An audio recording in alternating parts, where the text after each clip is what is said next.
है बोर्स। तो लिखिए इसका model Bohr's model for hydrogen atom.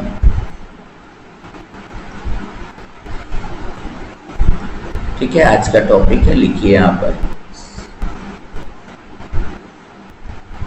Thompson atomic model. जो बोला था तरबूज के जैसा है, और जैसे तरबूज में सीड्स ऐसे क्या रहते हैं, एम्बेडेड रहते हैं, ठीक एटम में भी इलेक्ट्रॉन इस तरह एम्बेडेड रहते हैं। ये बताया था कौन, थॉमसन। रदरफोर्ड क्या बोला था कि most of the atomic part क्या होता है, एम्प्टी रहता है, कुछ हिस्सा से स्मॉल रिफ्लेक्शन दिखाता, कुछ से लार्ज डिफ्लेक्शन दिखाता। नहीं तो न्यूक्लियस वगैरह के बारे में बताया था। प्लैंक्स क्या हो गया था, प्लैंक्स तुम्हारा एनर्जी बोला था कि जो भी एनर्जी हम लोग को दिख रहा है ना, दिख रहा है कि कंटिन्यूस आ रहा है, लाइट अभी बल्ब से आ रहा है, क्या हो रहा है, एकदम कंटिन्यूस आ रहा है, लेकिन वो गलत बोला कि ये गलत है, कंटिन्यूस नहीं रहता है, ये छोटा छोटा पैकेट रहता है एनर्जी का, बताए थे नहीं। और अब आ रहा है चौथा, हम लोग को पढ़ना है बोर्स एटॉमिक मॉडल। तो चलिए देखते हैं बोर्स एटॉमिक मॉडल है। तो लिखते हैं यहाँ पर, लिखो टू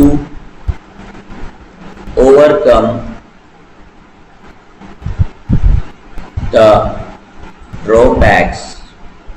ड्रॉबैक मतलब कमी, किसका कमी था, drawback of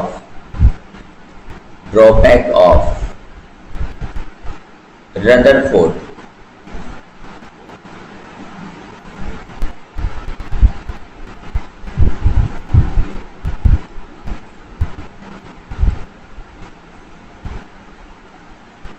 Rutherford model of atom,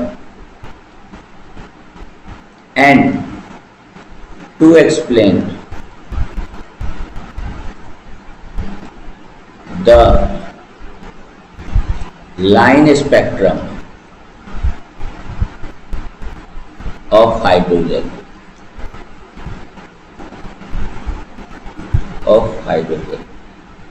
यहाँ पर एक आगे महोदय नाम क्या था, नील्स बोर।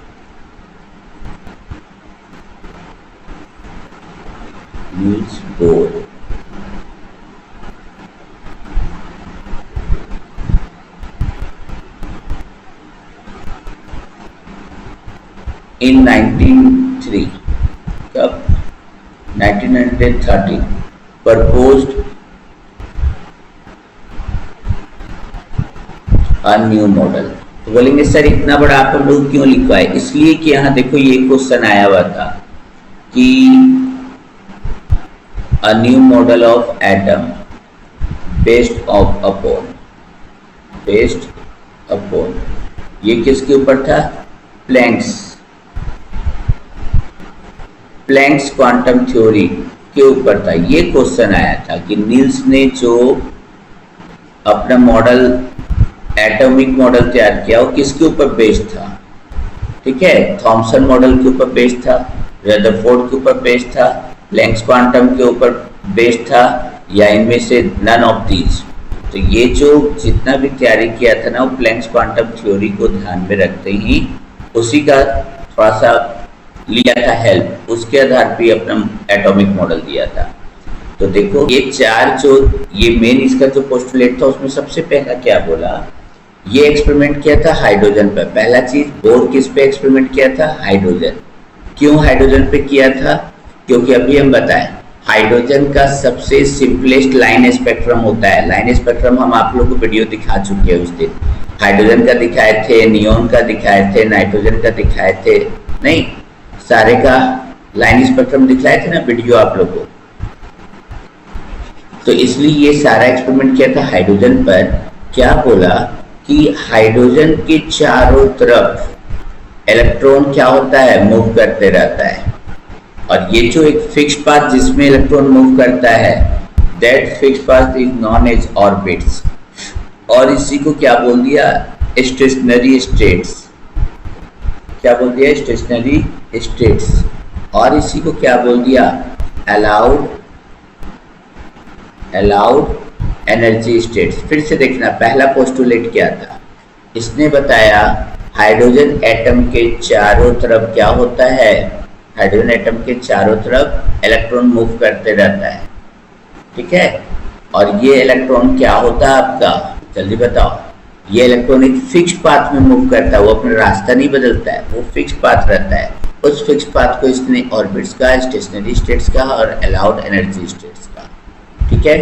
और साथ ही साथ इसने बोला कि ये हो गया सेंटर, ये जो हाइड्रोजन यहाँ पर है इसी के चारों तरफ और भी ऑर्बिट्स रहता है। ये ऑर्बिट क्या होता है, कॉन्सेंट्रिकली अरेंज रहता है। कॉन्सेंट्रिकली नहीं समझ में आ रहा है दिव्यांश, क्या होता है, ये जो ऑर्बिट रहता है ये कॉन्सेंट्रिकली एक अरेंज रहता है। ये क्या बोल रहा है बताओ कोई। कॉन्सेंट्रिक सर्किल किसको कहते हैं, सर्किल हैविंग सेम सेंटर, नहीं उसी को कहते हैं ना। ये जो ऑर्बिट रहता है, ऑर्बिट क्या है, यही सेंटर है इस सर्किल का, यही सेंटर है इस सर्किल का। एक और ऑर्बिट बना दो, सेम सेंटर है। आ रहा है समझ में, सभी को आया समझ में, ठीक है। फिर से बता रहे, ये ऑर्बिट किस में अरेंज रहते हैं, कॉन्सेंट्रिकली अरेंज रहते हैं। कॉन्सेंट्रिकली मतलब इनका सेंटर एक ही रहेगा, ऑर्बिट अलग अलग हो गया, ठीक है। और इस ऑर्बिट के नंबर को हम लोग कैसे इंडिकेट करते हैं, बोलेंगे सर ये फर्स्ट नंबर ऑर्बिट, ये सेकंड नंबर ऑर्बिट, ये थर्ड नंबर ऑर्बिट। ये जो आप नंबर लिख रहे हैं इसको कहा जाता है प्रिंसिपल क्वांटम नंबर। ये नेक्स्ट क्लास हम आप लोग को पढ़ाएंगे, क्या कहते हैं इसको, प्रिंसिपल क्वांटम नंबर। अब बोलेंगे सर ये क्वांटम नंबर क्या हो गया, तो देखोगे यहाँ पर अर्थ पर हम बोले कि आपका घर कहाँ है, तो बोलेंगे सर मेरा घर यहाँ है। आप बोले मनीष सर आपका इंस्टीट्यूट कहाँ है, तो हम बोले यहाँ पर है। बोलेंगे सर यहाँ कहाँ पर है, पता तो नहीं चल रहा है। उसके लिए अर्थ को क्या किया गया, कई लाइन में बांटा गया। नहीं, इस लेटा हुआ लाइन को क्या कहते हैं हम लोग, लेटा हुआ लाइन का नाम रख दिया हम लोग कि सर ये लेटीट्यूड है। ये क्या है, लेटीट्यूड है। हम बोलेंगे सर हमारा जो घर है ना बी और सी के बीच में पड़ता है। हम बोले बहुत अच्छा, और बी सी में कहाँ पर, यहाँ है, यहाँ है, यहाँ भी तो बहुत सारा बिंदु बन जा रहा है, कहाँ है, ये अब भी प्रॉब्लम हो रहा है। तो अर्थ को क्या किया गया, इस प्रकार से कई लाइन में बांट दिया गया, लॉन्ग लाइन में बांट दिया गया। किस लाइन में बांटा गया, आ रहा है दिव्यांश आवाज, लॉन्ग लाइन में। इसको हम लोग क्या कहते हैं, लॉन्गिट्यूड। तो बोल दिए सर मेरा घर जो है ना 3, 4 और BC के बीच में है। अब आप लोग पहुंच जाओगे एक्यूरेट घर पर।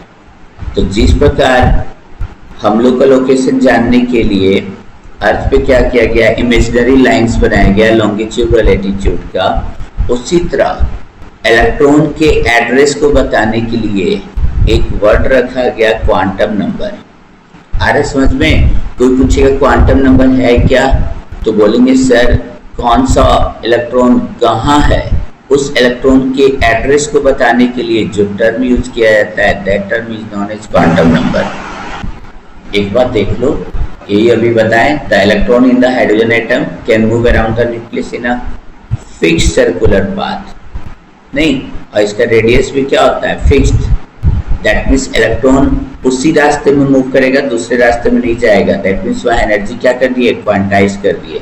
जैसे आप लोग को 11th क्लास में हो तो एक ही क्लासरूम में स्कूल में बैठाया जाए कि आप लोग को इसी क्लासरूम में बैठना है। दैट मीन्स आप लोग को एनर्जी को क्वांटाइज कर दिया गया। और पहले रहता कि नहीं जाओ, जिस रूम में बैठना है बैठ जाओ, तो बोलते कि आपका एनर्जी क्वांटाइज नहीं है। और इस बात को हम लोग नाम दे दिए क्या, ऑर्बिट्स, स्टेशनरी स्टेट्स और अलाउड एनर्जी स्टेट्स। जल्दी से लिखो, पोस्टुलेट बता रहे हैं। ये जो ऑर्बिट है जिसमें इलेक्ट्रॉन मूव कर रहा है, यहाँ पे इलेक्ट्रॉन का एनर्जी फिक्स है, बट अगर आप एनर्जी इसको एब्जॉर्ब करता है, क्या कर रहा है, एनर्जी को एब्जॉर्ब कर रहा है, एनर्जी एब्जॉर्ब कर रहा है, एनर्जी है, सॉरी यहाँ लिखते हैं, अगर ये बाहर से एनर्जी एब्जॉर्ब कर लिया इलेक्ट्रॉन, ठीक है, तो एनर्जी ज्यादा आने के बाद, जैसे आप पढ़ रहे हो 11th में, अभी एनर्जी मनीष सर आपके अंदर एनर्जी डाल रहे हैं, आप जंप करके कहाँ चल जाएगा 12 में। आप 12 में हो, आप क्या हो गए, आपका टेस्ट हुआ, आपने पढ़ाई नहीं किया, आप जंप, फिर क्या हो जाएगा, आपका एनर्जी आपके शरीर से निकल गया। हो सकता है किसी तरह का, किसी को कोई फीवर हो गया या किसी तरह कोई टेंशन में है जिसके कारण ढंग से एग्जाम नहीं दे पाया, नंबर नहीं आ पाया सही, वो प्लग करता है और क्या होता है, पिछले क्लास में आ जाता है। मतलब यहाँ से अगर एनर्जी एब्जॉर्ब किया तो लोअर से हायर में जंप हो जाएगा इलेक्ट्रॉन। अगर एनर्जी इमिट किया, अगर एनर्जी निकला, ध्यान देना हम क्या बोल रहे हैं, अगर इलेक्ट्रॉन से एनर्जी निकला तो ये क्या हो जाएगा, हायर क्लास से लोअर क्लास में चल जाएगा। फिर से समझो, अगर इलेक्ट्रॉन, मान लो यहाँ तो बहुत सारा ऑर्बिट है ना, इलेक्ट्रॉन है आपका सेकेंड ऑर्बिट में, अगर ये एनर्जी गेन किया तो ये क्या हो जाएगा, यहाँ से जंप करके हायर में आ जाएगा। अगर यहाँ से ये एनर्जी क्या करता है, लूजिंग एनर्जी इसका निकलता है, तो ऐसा स्थिति में क्या होगा बोलो, एनर्जी लूज होगा तो ये क्या हो जाएगा, हायर क्लास से लोअर क्लास में चला जाएगा। यही था तुम्हारा सेकंड पोस्टुलेट। तो चलिए लिखते हैं, हिस्सा था कि ऑर्बिट क्या होता है, कॉन्सेंट्रिकली अरेंज होता है। कॉन्सेंट्रिकली हम वर्ड समझा दिए, अगर नहीं समझ में आता तो ये वीडियो जाएगा। सर्किल हैविंग सेम सेंटर, नहीं, कॉन्सेंट्रिक सर्किल इसको कहा जाता है। तो कॉन्सेंट्रिकली अरेंज रहता है और नंबरिंग रहता है 1 2 3 4 करके करते हैं, और इसी नंबर को हम लोग कहते हैं प्रिंसिपल क्वांटम नंबर। यहाँ एंट्री हो गया क्वांटम नंबर का। क्वांटम नंबर क्या था, तो किसी इलेक्ट्रॉन का किसी एटम में एड्रेस बताने के लिए जिस टर्म का यूज करते हैं, that term is known as quantum number.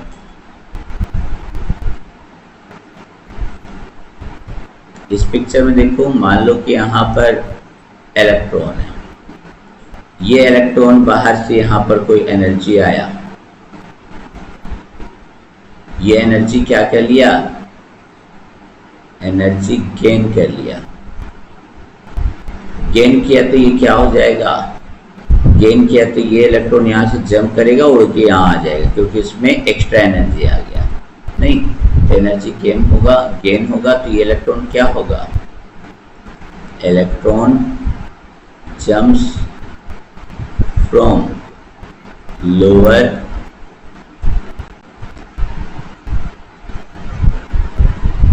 Energy lower orbit to higher orbit. हो गया। इसमें एरो ऐसे मारना, इसमें एरो ऐसे दिखाना, मतलब ये पता चले कि हाँ एनर्जी से आके गेन कर रहा है, lower orbit to higher orbit.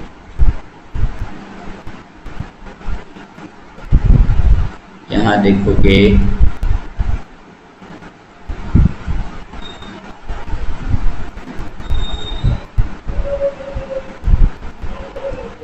यहाँ इलेक्ट्रॉन है, अब इस इलेक्ट्रॉन से एनर्जी निकल रहा है तो हम लोग ऐसे दिखा देंगे, इलेक्ट्रॉन एनर्जी यहाँ क्या हो रहा है, लूजिंग एनर्जी। यहाँ इसका एनर्जी जा रहा है, भैया जाएगा तो इलेक्ट्रॉन क्या होगा, इलेक्ट्रॉन एनर्जी जा रहा है तो इलेक्ट्रॉन यहाँ से जंप करके यहाँ पहुँच जाएगा। हायर था, हायर से लोअर में आ जाएगा। तो यहाँ पर क्या लिखेंगे, यहाँ लिख देंगे, ठीक है। क्या लिखा जाएगा, इलेक्ट्रॉन्स जम्प्स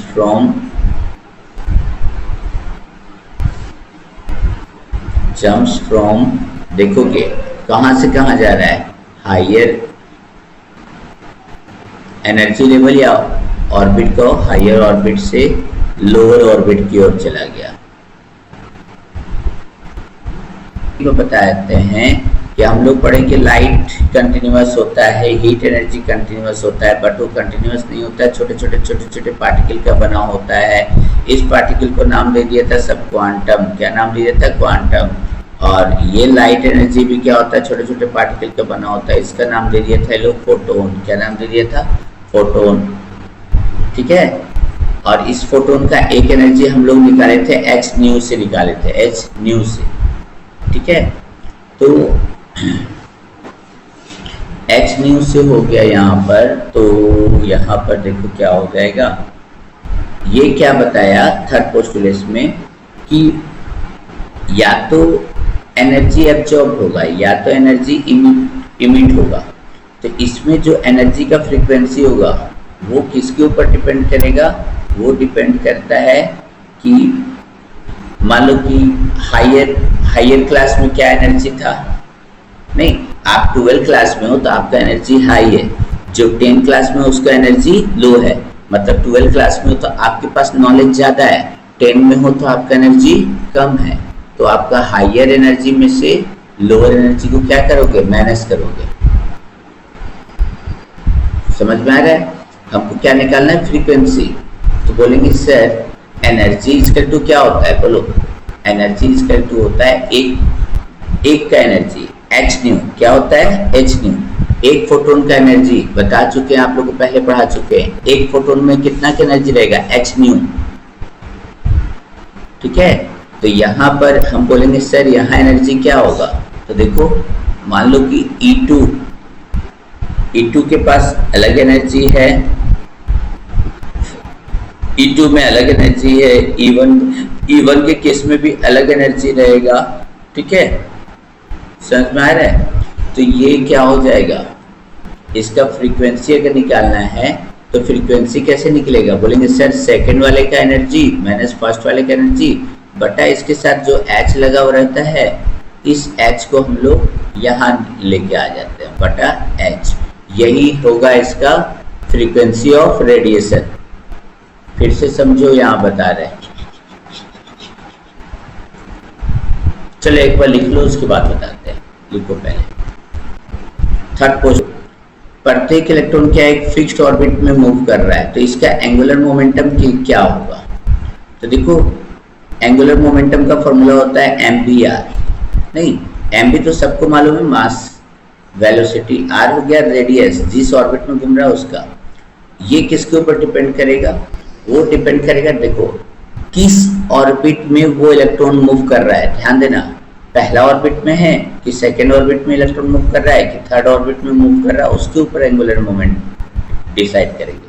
तो उस 1 2 3 को हम लोग क्या इंडिकेट करते हैं? n। अभी भी ऊपर में हम लोग पढ़े थे प्रिंसिपल क्वांटम नंबर। और ये किसका इंटीग्रल मल्टीपल होता है? h बाई 2 पाई। ठीक है, एक बार फिर से हम बता रहे हैं।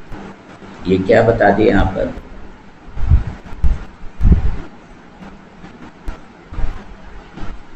an electron can move only in those orbits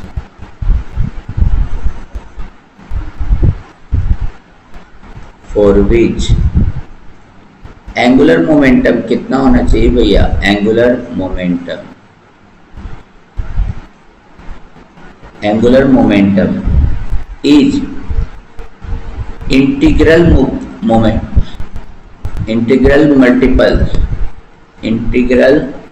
multiple of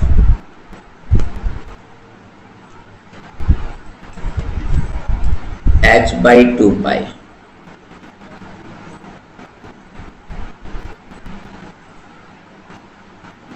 that's why वो क्या बोला था? Only certain fixed orbits are. ये याद नहीं करना है, ये नोट्स आपका यहाँ तक हो गया। इसके आगे तो खाली समझने के लिए लिखता है क्यों फिक्स्ड ऑर्बिट रहता है। यही कारण है, अगर n का वैल्यू 1.3 और 4 आ रहा है, वहां इलेक्ट्रॉन नहीं पाया जाएगा। एक ऑर्बिट है तो दूसरा ऑर्बिट इतना ही डिस्टेंस पे। अभी हम लोग फाइंड करेंगे कि सेंटर से कितना दूरी पर पहला ऑर्बिट रहेगा, सेंटर से कितना दूरी पर दूसरा ऑर्बिट रहेगा। बीच का जगह खाली रहता है, खाई है, वहां इलेक्ट्रॉन गिर जाएगा तो रहेगा ही नहीं, घूमेगा नहीं। Only certain fixed orbits are allowed. तो ये हुआ हम लोग का कंप्लीट। क्या हो गया कंप्लीट? ये